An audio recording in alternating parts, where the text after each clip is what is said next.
Lo que nosotros hemos hecho, cosa que no hizo usted, es engañar a la gente. Bueno, buenas noches. Todos y todas sabemos qué es lo que pasa por no tener un trabajo digno que nos permita hacer frente a las necesidades básicas. Esto implica niños que pasan hambre, personas que son desahuciadas de sus casas, nos cortan el agua, la luz y la vida se convierte en una experiencia cruel para millones de personas. Vivimos un momento de emergencia social. 1 de cada 3 valencianos vive en situación de pobreza o en riesgo de exclusión social.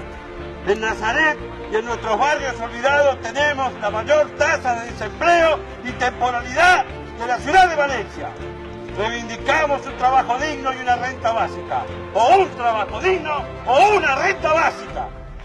Y la asistencia material y la dignidad de todas estas personas, sean de aquí o sean de donde hayan nacido.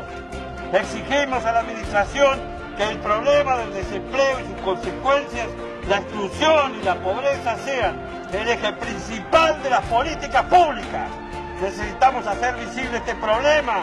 Nos negamos a aceptar la condena a la miseria que este y otros gobiernos y este sistema capitalista nos impone.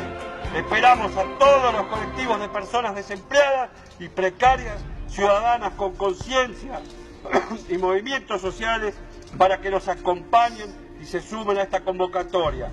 Compañeras y compañeros, la vida no se negocia, la vida no se negocia. Muchas gracias.